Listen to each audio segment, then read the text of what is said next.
Estoy con el licenciado Marcos Cohen Arasi, investigador del IERAL de Fundación Mediterránea, y lo invité porque la coyuntura económica hoy en la Argentina no podemos decir que está grave si no queremos ser extremistas, pero no sé cuánto estamos de esa situación. Marcos, gracias por venir al programa. Mucho gusto. Un gusto tenerte acá. Bueno, ¿qué reflexiones tenés vos sobre esta situación de la coyuntura económica por la que estamos, en la que nos está dejando el ministro de Economía, en realidad, ¿no? Exactamente, ahí yo creo que sí, que es grave en el sentido que ya estamos en un proceso de recesión, estamos con un nivel de actividad en caída, por efecto en parte de la mala cosecha, pero también por las políticas que implican un desorden macroeconómico que ya ubica la inflación posiblemente cerrando el año arriba del 170%. Y si bien hay una serie de medidas tomadas a partir de las elecciones que pueden ser reactivantes en un contexto muy limitado para tener un rédito electoral, están acumulando problemas que va a enfrentar justamente la Argentina de los próximos meses. Incluso el propio gobierno las va posiblemente a sufrir y el próximo gobierno también. Esto está afectando seriamente a las pymes. Hay un costo del financiamiento totalmente exacerbado, inexistente, la posibilidad de tomar un crédito en este contexto. El saldo comercial lleva alrededor de 6 meses siendo deficitario. ¿Sí? Está hablando de la balanza comercial. De la balanza comercial. De importaciones y exportaciones. Exactamente. Yo te aclaro porque a veces mucha gente no Está sabe bien. lo que es balanza comercial. Entonces... Sí, digamos que hay algunos elementos que pueden estar dentro de un terreno neutro, pero la mayor parte de los aspectos macroeconómicos y que tienen incidencia en la realidad de las empresas están en una situación verdaderamente preocupante. El caso de los problemas de la balanza comercial, del saldo entre lo que se exporta y lo que importa, llevó al gobierno a endurecer mucho la posibilidad del ingreso de importaciones. Eso afecta a muchos sectores productivos e industriales. Y por otro lado, cuando se empezaron a habilitar las importaciones, se empezó a acumular una deuda con los importadores. Se autorizan importaciones, pero no hay dólares para pagarlas. Se posterga hacia adelante el acceso de los importadores a esos dólares.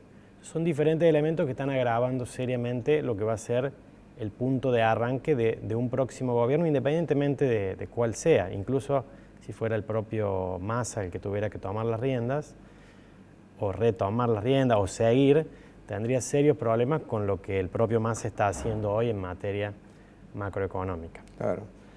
Lo de Massa es irresponsabilidad, perversidad, o directamente es un ignorante total que no tiene idea de lo que está haciendo.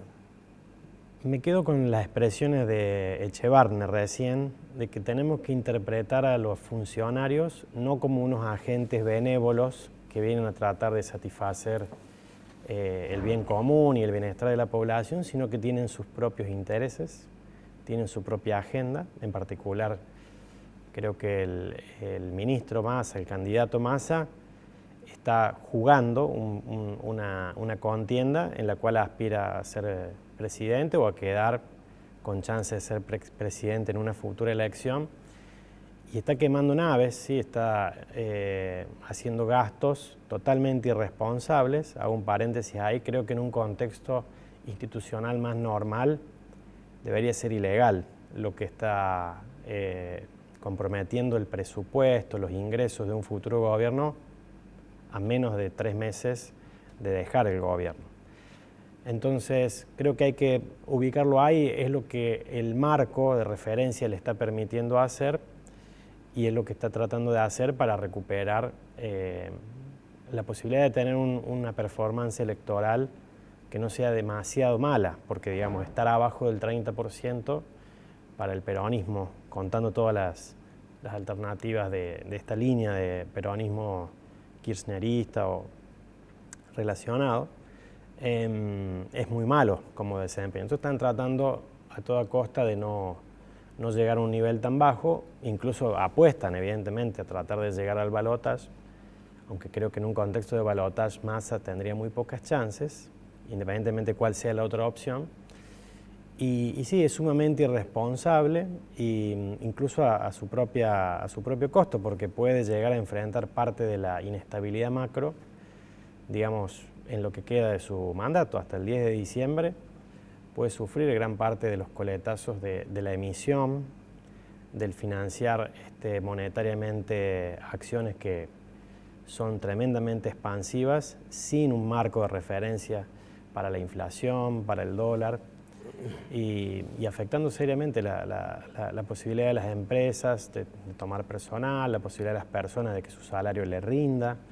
Es decir, por diferentes frentes entiendo que está actuando de manera muy irresponsable, buscando su propia posibilidad de mejorar chances electorales, lo cual me parece muy poco para lo que uno esperaría de un político, ¿no?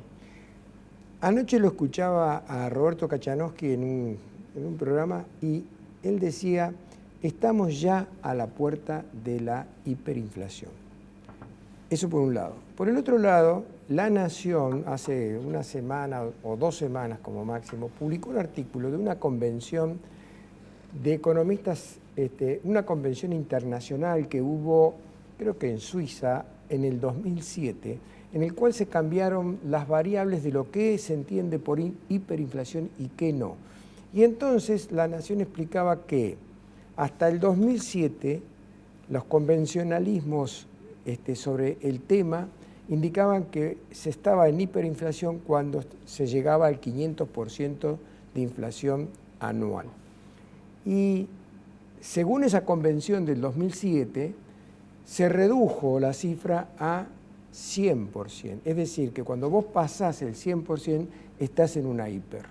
Me gustaría escuchar tu opinión al respecto para clarificar esto, porque entonces quedamos ahí en el medio de un lío. Sí, inclusive la definición clásica ubicaba la hiperinflación en 50% mensual, que es mucho más que 500% anual. Sí.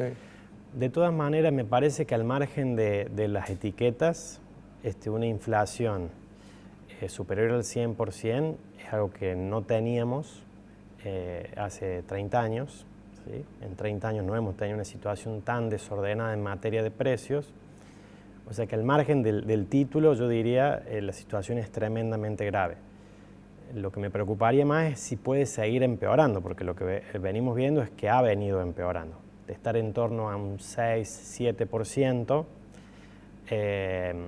previo al salto cambiario del día posterior a las elecciones, ya se ubicó en un 12%, posiblemente en septiembre repitamos un registro de 2 dígitos, y la pregunta sí que nos podamos plantear es si va a seguir empeorando o no. Posiblemente con la estrategia del gobierno de llegar a las elecciones con un terreno un poco más calmo, logren, bajo algunos mecanismos, volver a un dígito, sobre todo a octubre. ¿Cuáles serían esos mecanismos? Y acuerdo de precios, control de precios, tener fijado el tipo de cambio, haber subido mucho la tasa de interés. O sea, más intervención del Estado. Son elementos que pueden darle algo de efecto en el muy corto plazo. Incluso las expectativas para los últimos meses del año, especialmente diciembre, son de mucha más inflación que la que se está viendo ahora. ¿Sí?